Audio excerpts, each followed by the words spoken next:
Sahabat, topik yang akan kita renungkan hari ini mengenai permohonan.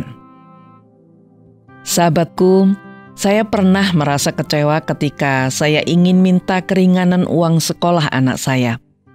Ketika itu saya datang ke sekolah anak saya dan bertemu dengan kepala sekolah. Saya mohon agar uang sekolah anak saya diturunkan, karena menurut saya itu terlalu tinggi. Namun kepala sekolah itu menolak permohonan saya dengan alasan itu sudah sesuai dengan ketentuan. Dan ternyata waktu itu bukan saya sendiri yang kecewa. Ada beberapa orang tua yang juga kecewa karena permohonannya ditolak oleh kepala sekolah.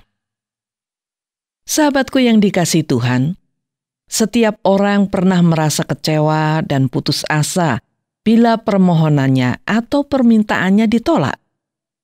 Ada orang yang kadang mengajukan permohonan berkali-kali walaupun mereka tahu bila permohonannya tidak akan terpenuhi.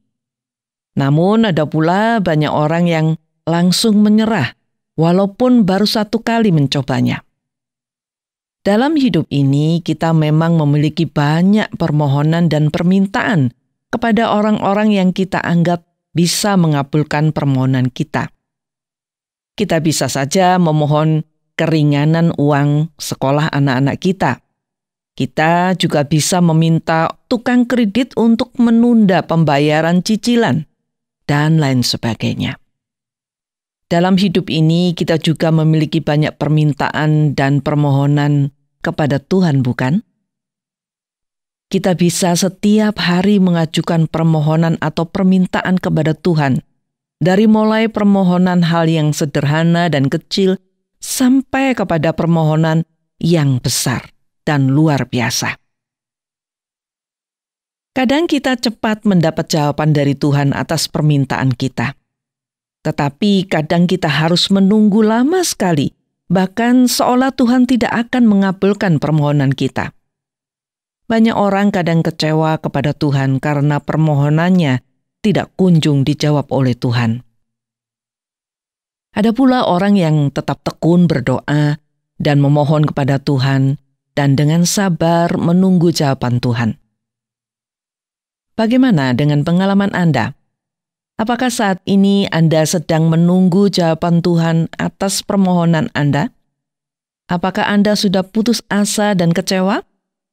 Atau Anda tetap sabar dan tetap tekun berdoa?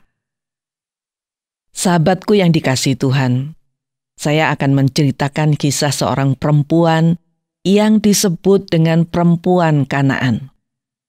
Kisah ini ada dalam Injil Matius pasal 15 ayat 21-28. Nah, ceritanya begini. Pada suatu ketika Yesus ada di daerah Tirus dan Sidon.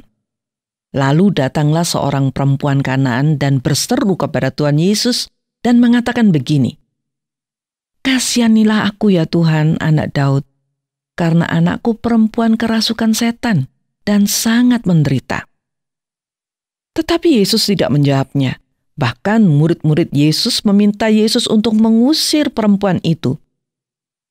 Tetapi perempuan itu tambah mendekat dan menyembah Yesus sambil berkata, "Tuhan, tolonglah aku." Dan kali ini Tuhan Yesus menjawabnya. Kata Yesus kepada perempuan itu, "Tidak patut mengambil roti yang disediakan bagi anak-anak dan melemparkannya kepada anjing."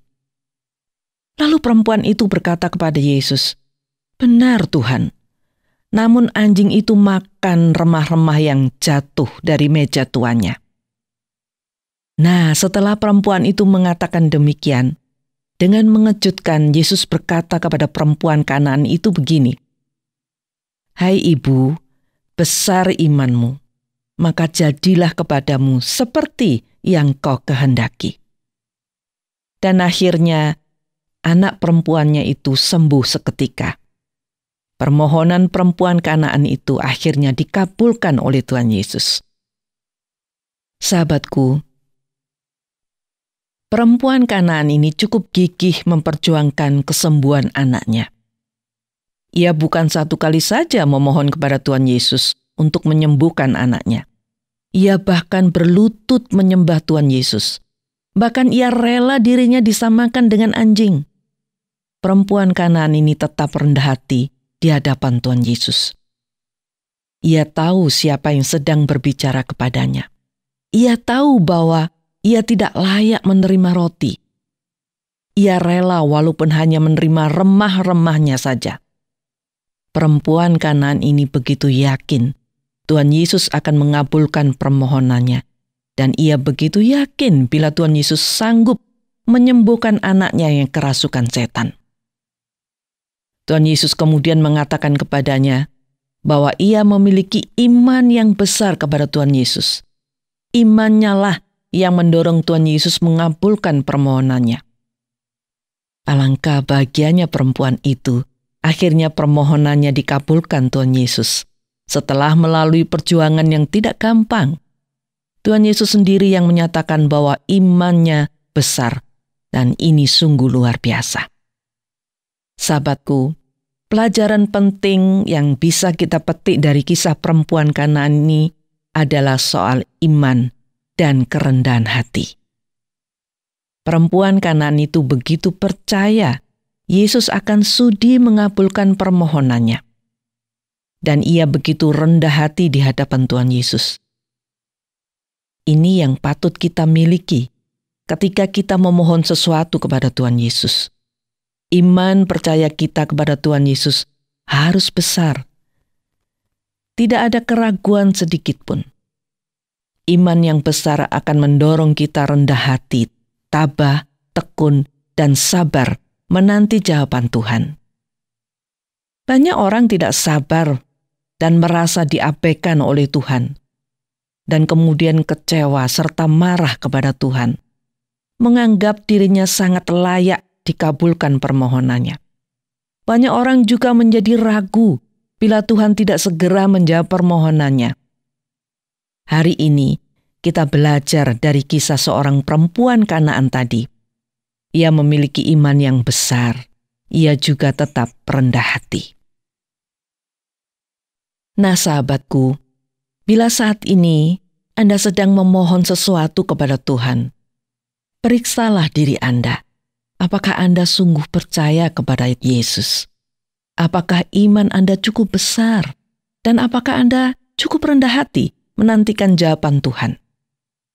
Yakin dan percayalah bahwa Tuhan sedang mendengarkan Anda, dan yakin serta percayalah bahwa Tuhan Yesus akan mengabulkan permohonan Anda. Dengarkanlah apa yang dikatakan Tuhan Yesus berikut ini. Aku berkata kepadamu, sesungguhnya jika kamu percaya dan tidak bimbang, kamu bukan saja akan dapat berbuat apa yang kuperbuat dengan pohon ara ini, tetapi juga jikalau kamu berkata kepada gunung ini, beranjaklah dan tercampaklah ke dalam laut, hal itu akan terjadi. Dan apa saja yang kamu minta dalam doa dengan penuh kepercayaan, kamu akan menerimanya.